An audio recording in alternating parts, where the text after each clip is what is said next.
Bhashyam. Hi Arun. என்ன ஏதோ முக்கியமான விஷயம் பேசணும்னு வர சொல்லியிருந்தா? எல்லாம் நம்ம ப்ரோ பார்வதி கல்யாண விஷயம் தான். என்ன சொல்ற?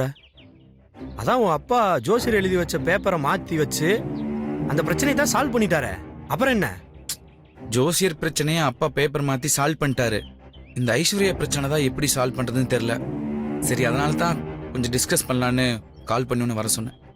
வீட்டுக்கு வேணாம், வெளியில மீட் பண்ணலாம் அப்படின்னு நீ போன்ல எனக்கு சொல்லும் போதே நான் லைட்டா டவுட் ஆனேன். சரி, அதை விட ஐஸ்வர்யாவால என்ன பிரச்சனை? ஜோசியர் பிரச்சனையில வீடே டென்ஷனா இருந்தப்போ ஐஸ்வர்யா மட்டும் கூலா இருந்தா. அவளை பார்த்து நானே ஆச்சரியப்பட்டு போயிட்டேன்.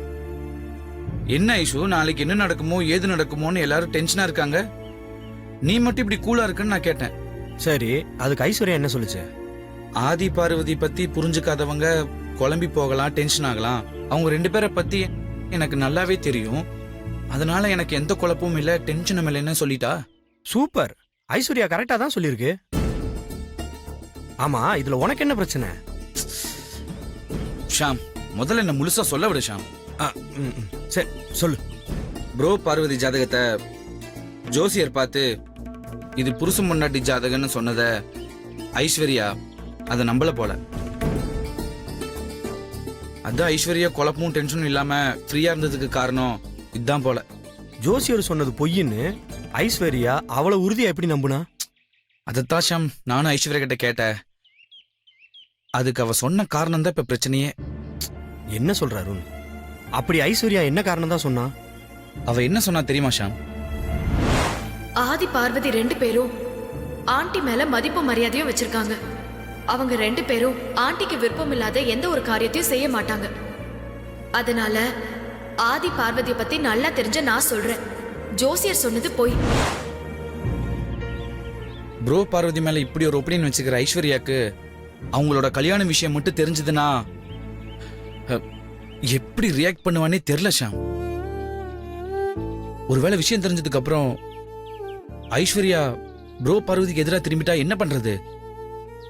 ப்ரோ பார்வதி கல்யாணத்தை அம்மா ஏத்துக்கிறதுக்கு வீட்டோட 2வது மருமகளா இருக்கிற ஐஸ்வர்யா அவளோட சப்போர்ட்டும் இருந்திருந்தா இன்னும் பக்கபலமா இருக்கும் ஷாம். நீ சொல்றது கரெக்ட் தான் அருண். ஆனா ஐஸ்வர்யா எப்பவும் தான் எடுத்த முடிவுல சரியா இருந்ததே இல்ல. ஸ்டெடி மைண்ட் இல்லாத ஐஸ்வர்யா நாளைக்கு ஆதி பார்வதி மேரேஜுக்கும் கண்டிப்பா சப்போர்ட் பண்ணலாம்ல. அப்படின்னாலும் ஆச்சரியப்படுறதுக்கு இல்ல. அதனால இதெல்லாம் மைண்ட்ல வச்சுட்டு குழப்பிட்டு இருக்காத, சரியா? ரிலாக்ஸ்டா இரு.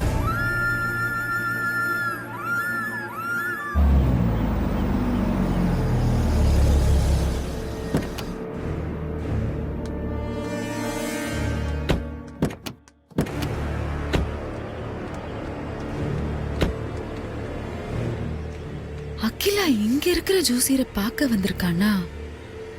கண்டிப்பா அந்த ஜோசியர் சொன்ன வார்த்தை உண்மையாதான் இருக்கணும். நம்ம போய் விசாரிப்போம். வணக்கம்மா. வணக்கம். ஜோசியரை பார்க்கணும். கொஞ்சம் இருங்க, கேட்டு வரேன்.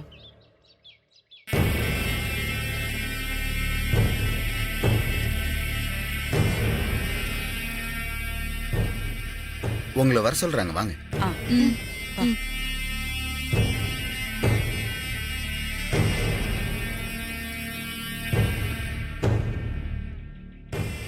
வணக்கம் ஜோசியரே. வணக்கம், வாங்க உட்காருங்க. சரி, நீங்க எங்க இருந்து வரீங்க? நாங்க ஆதிக்கடவுர் அகிலாண்டேஸ்வரி வீட்ல இருந்து வரோம். அகிலாண்டேஸ்வரி என் அக்கா தான். அக்கானா கூட பிறந்த அக்கா இல்ல. அவங்க மூத்த மருமக, நான் 2வது மருமக. என்ன இந்த ஆளு நான் ஆதிக்கடவுர் குடும்பத்துக்கு 2வது மருமகன்னு சொல்ற? கொஞ்சம் கூட மரியாதையே இல்லாம சிரிச்சுக்கிட்டு இருக்கான்.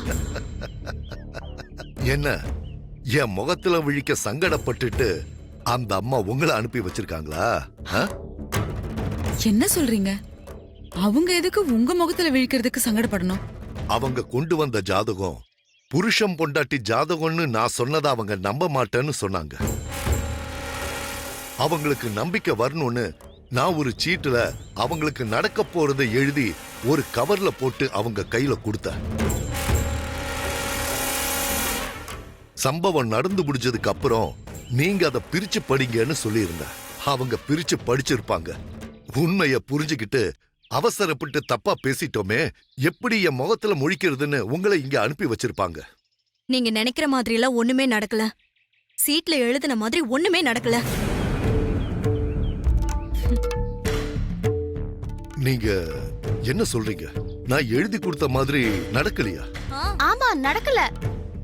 நீங்க சீட்ல வியாபாரத்துல பெரிய நஷ்டம் வரும்னு எழுதி கொடுத்தீங்க. ஆனா அப்படி எதுவும் நஷ்டம் ஆகல. இன்னும் சொல்ல போனா எங்க அக்கா அந்த சீட் எடுத்து படிக்கிறதுக்கு முன்னாடி வியாபாரத்துல பெரிய லாபம்னு தான் போன் வந்தது. இல்ல இல்ல இல்ல இல்ல, இல்ல. எங்கேயோ தப்பு நடந்திருக்கு. என்ன சொல்றீங்க நீங்க? என்ன தப்பு நடந்தது? அதானே, தப்பு நடந்திருக்குன்னா என்ன தப்பு நடந்திருக்கு? வியாபாரத்துல நஷ்டம்னு நான் எழுதி கொடுக்கல. உண்மையாவ சொல்றீங்க? ஆமா, அப்ப நீங்க பேப்பர்ல என்ன எழுதி கொடுத்தீங்க? நாளைக்கு காலையில சரியாக 8:30 மணிக்கு உங்க தலைக்கு ஆபத்து வரும், அதுக்கப்புறம் 8:31க்கு நீங்க இத பிரிச்சு படிங்கன்னு சொல்லியிருந்தேன். ஆனா அந்த ஆபத்துல இருந்து நீங்க செஞ்ச தர்மம் உங்க தலைய காக்கும் அப்படின்னு தான் நான் அந்த பேப்பர்ல எழுதியிருந்தேன்.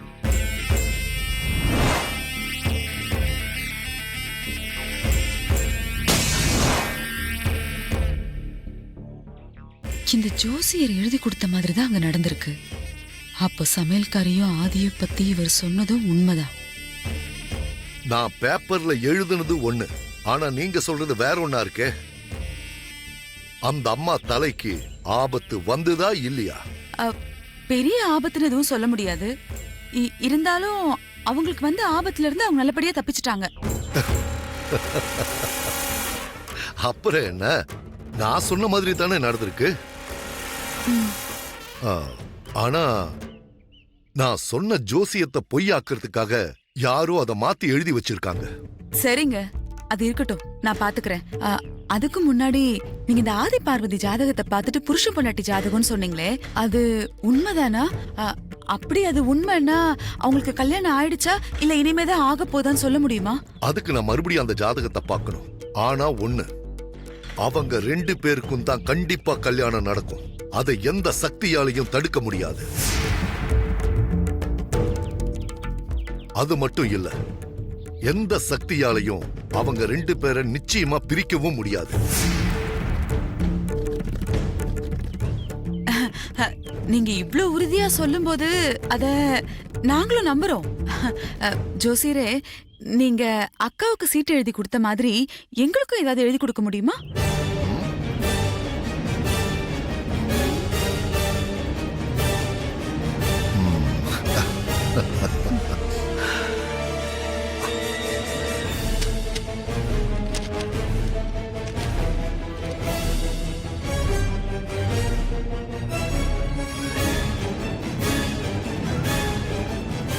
என்னன்னு தெரியலையே.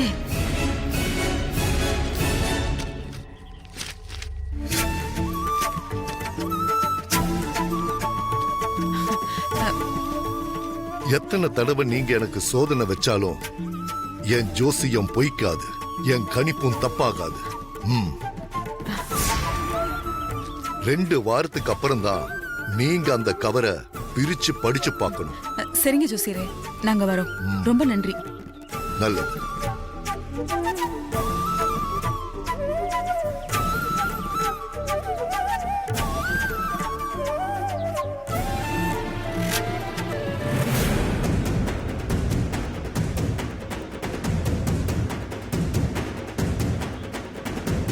அத்த, இந்த ஜோசியரை விட நீங்க தான் பெரிய ஆள் அத்த. எதுக்குடி இப்ப ஐஸ் வைக்கிற? போற வழியில எங்கேயாவது ஹோட்டல்ல நிறுத்தி உனக்கு சாப்பிடறதுக்கு ஏதாவது வாங்கி தரணுமா? அதெல்லாம் ஒண்ணும் வேணாம் அத்த. ஜோசியரை பார்க்க கேளம்பாக்கம் வரைக்கும் போறோமே, திரும்ப வரதுக்கு லேட் ஆனா என்ன பண்றதுன்னு வீட்ல இருந்து கிளம்போதே ஃபுல்லா சாப்பிட்டு வந்துட்டேன். பாத்தியா மித்ரா, இவள ஆரிய கூத்தாடினாலும் காரியத்துல கண் வைடான்னு சொல்ற மாதிரி நம்ம பிரச்சனை நமக்கு, ஆனா இவ விஷயத்துல இவ ரொம்ப கண்ணும் கருத்துமா இருந்திருக்கா. அத விடுங்க ஆண்டி. ஏன் அம்மா, ஜோசியர் விட ஆண்டி தான் பெரிய ஆளுன்னு சொன்னியே, எதுக்காக அப்படி சொன்ன? என்ன மித்ராக்கா அப்படி கேட்டுட்டீங்க? ஜோசியர் ஜாதக கட்டத்தை பார்த்துதான் கணிச்சு நடந்ததை சொல்லுவாரு. ஆனா எங்க அத்தை கட்டத்தை பார்க்காமலேயே ஜோசியர் எழுதி கொடுத்த சீட்டு மாறி இருக்குன்னு கரெக்டா கணிச்சு சொன்னாங்கல்ல. அப்போ அதை வச்சுதான் அத்தை பெரிய ஆளுன்னு சொன்னேன். கரெக்டா சொன்ன உமா. ஆண்டி, நீங்க சொன்ன மாதிரி அகிலா தலைக்கு ஆபத்து வரப்போகுதுன்னு தான் அந்த ஜோசியர் எழுதி கொடுத்திருக்காரு. ஆனா அந்த புருஷோத்தமன் தான் பேப்பரை மாத்தி வச்சிருக்காரு. அந்த உண்மை என்னன்னு அகிலாக்கு வேணா தெரியாம இருக்கலாம். அதான் இப்ப நமக்கு தெரிஞ்சு போச்சுல்ல. ம், நாம இப்ப ஜோசியரை பார்த்துட்டு வந்தது, ஜோசியர் பேப்பர்ல என்ன எழுதியிருந்தாருன்ற உண்மைய பெரியத்துக்கிட்ட சொல்லலாமா அத்தை? ஏய், நாம இப்ப ஜோசியரை பார்க்க போனது, அவர் எழுதி கொடுத்தது, பேசுனது, இதையெல்லாம் யார்கிட்டயாவது மூச்சு விட்ட உன் மூச்சை நிறுத்திடுவேன். ஜாக்கிரதை. ஏன் ஆண்டி, அகிலா கிட்ட ஜோசியர் எழுதி கொடுத்த விஷயத்த சொல்ல வேண்டாம்னு சொல்றீங்களே, சொன்னா என்ன? என்ன மித்ரா இது? நாம இந்த விஷயத்த மட்டும் அகிலா கிட்ட போய் சொன்னோம்னா அதுக்கப்புறம் ஜோசியர் எழுதி கொடுத்த ஜாதக விஷயத்த அவ நம்ப ஆரம்பிச்சிருவா. நாம எதுவும் சொல்ல வேணாம். ஆமா ஆமா, பெரியத்தை கண்டிப்பா நம்பிடுவாங்க. நீ என்ன எனக்கு பின்பாட்டா? கொஞ்ச நேரம் பேசாம இருடி. மித்ரா, அகிலா உன்னை மருமகளா தேர்ந்தெடுத்ததே உன் ஜாதகத்தை வச்சுதான்.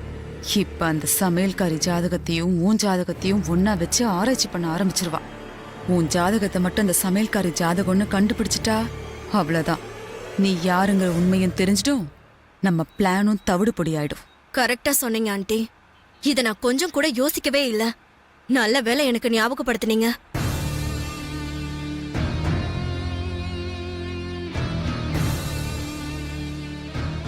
மித்ரா, கொஞ்சம் வண்டி நிறுத்து. ஏன் ஆண்டி, எதுக்கு வண்டி நிப்பாட்ட சொல்றீங்க? சொல்றேன்.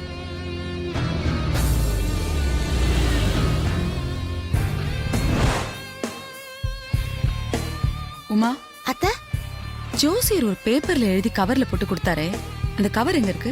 என்கிட்ட தான் இருக்கு அத்தை. எடு. அதை எடுத்து பிரிச்சு படி. ஆண்டி, ஜோசியர் 2 வாரம் கழிச்சு தானே பிரிச்சு படிக்க சொன்னாரு. அவர் சொல்றதெல்லாம் அப்படியே கேக்குறதுக்கு நான் என்ன அகிலண்டேஸ்வரியா? அவ மட்டும் அன்னைக்கே அந்த கவரை பிரிச்சு படிச்சிருந்தான்னா உண்மை என்னன்னு தெரிஞ்சிருக்கோம். தேவையில்லாம ஏமாந்திருக்க மாட்டாள்ல. அவள மாதிரியே நானும் ஏமாந்து போணுமா என்ன? நீங்க சொல்றதும் கரெக்ட் தான் அத்தை. நீ பேப்பரை பிரிச்சு படி.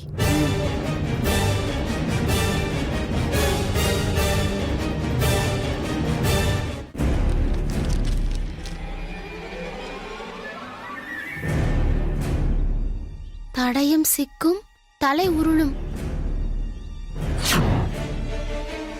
தடயம் சிக்கும், தலை உருளுமா? என்ன தடயம் சிக்கும்? யார் தலை உருளும்? ஒரே குழப்பமா இருக்கு. எனக்கு கூட குழப்பமா தான் ஆண்டி இருக்கு. எனக்கும் தான் அத்தை. நீ வண்டி எடு மித்ரா, வீட்ல போய் யோசிக்கலாம்.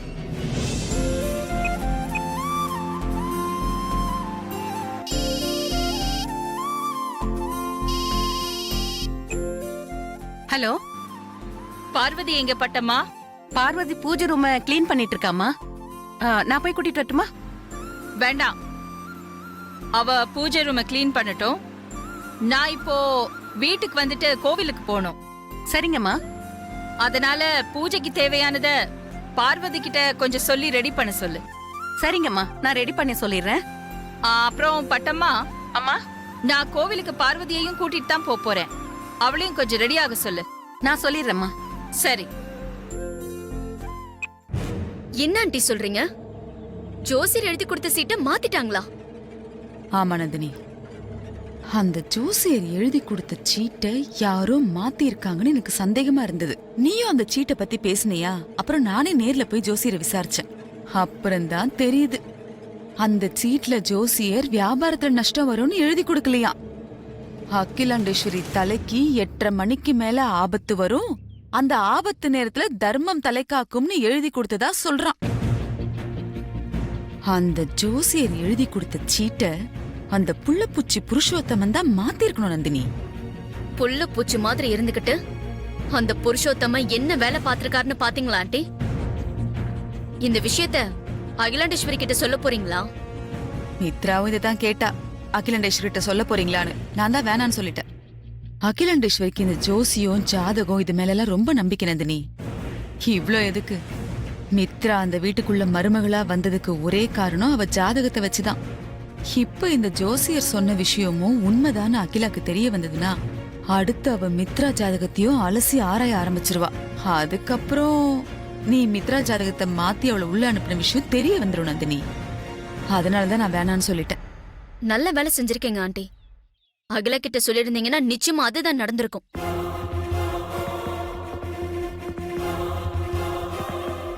என்ன நந்தினி யோசிக்கிற? ஜோசியர் விஷயத்துல அகிலாண்டேஸ்வரி கொலகாரியா ஜெயிலுக்கு போவா இல்ல சுட்டுக்கிட்டு சாவான்னு எதிர்பார்த்தேன். ஆனா இது எதுவுமே நடக்காம அந்த புருஷோத்தம காப்பாத்திட்டான்.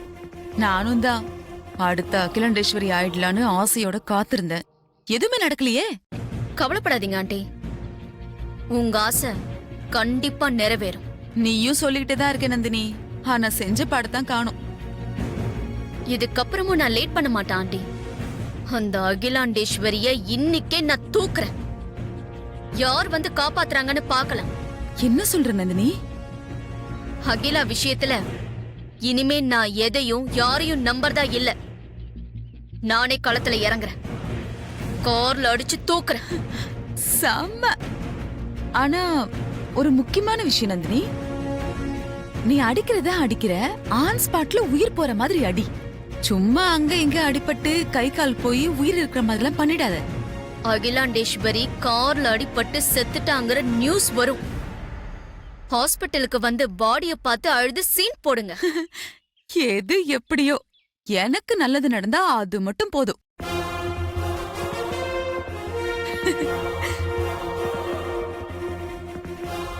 அகிலா சீக்கிரம் செத்தா நல்லதுதான்.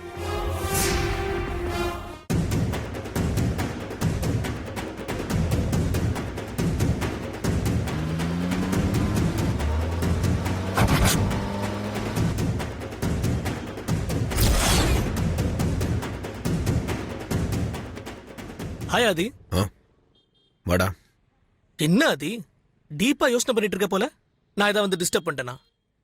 அதெல்லாம் ஒன்றும் இல்லை, பார்வதி பற்றி தான் யோசிச்சுட்டு இருந்தேன். பார்வதி பத்தி யோசிச்சுட்டு இருந்தியா? அதான் பிரச்சனை எல்லாம் சால்வ் ஆயிடுச்சே, அப்புறம் என்ன? வேற ஏதாவது புது பிரச்சனை ஸ்டார்ட் ஆயிருக்கா? அதெல்லாம் ஒன்றும் இல்லை, இந்த ஜோஷியர் பிரச்சனையில் பார்வதி ரொம்ப டிஸ்டர்ப் ஆயிட்டா. பார்வதி மட்டுமா டிஸ்டர்ப் ஆயிருக்கா? நாம கூட என்ன நடக்குமோன்னு ஒவ்வொரு நிமிஷமும் டென்ஷன்ல தானே இருந்தோம். அதான் பார்வதி எங்கேயாவது வெளியே கூட்டிட்டு போனா அவளுக்கு கொஞ்சம் ரிலாக்ஸ்டா இருக்கும்னு நினைக்கிறேன்.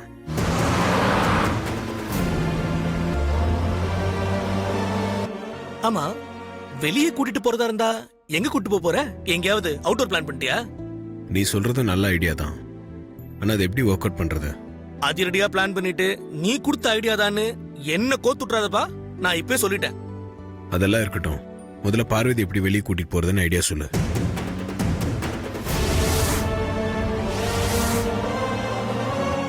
இத பாரு, இந்த விளையாட்டுக்கு நான் வரல ஆதி. நீ ஆச்சு பார்வதி ஆச்சு. பார்வதிக்கு போன் போட்டு எங்க போலாம் நீயே கேளு. பார்வதிக்கு ஃபோன் பண்ணி எங்கேயாவது போலாம் இடம் சொல்லுன்னு சொன்னா அப்புறம் கோயிலுக்கு போலான்னு சொல்லுவா. சரி, கேட்டு பார்க்கறேன்.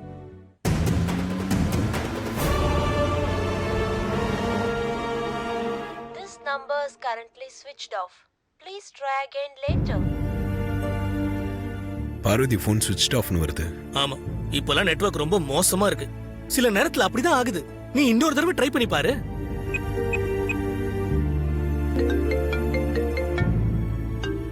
யாரு? பார்வதியா? இல்ல, அப்பா கூப்பிடுறாரு. ஹலோ, சொல்லுங்கப்பா. ஆதி, நீ இப்போ எங்க இருக்க? ஆபீஸ் கீழே தான்ப்பா. ஏன் பதட்டமா இருக்கீங்க? என்னாச்சு? நீ உடனே கிளம்பி டிஎம் ஹாஸ்பிட்டலுக்கு வா. ஹாஸ்பிட்டலா? யாருக்கு என்னாச்சு? ஆக்சிடென்ட் ஆயிடுச்சுப்பா. ஆக்சிடென்டா? யாருக்குப்பா?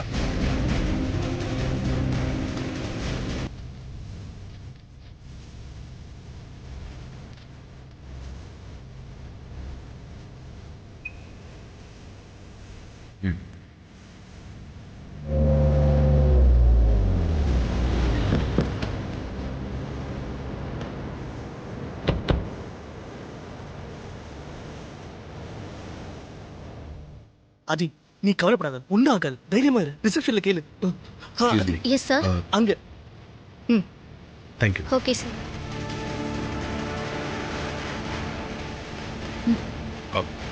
ஆதி,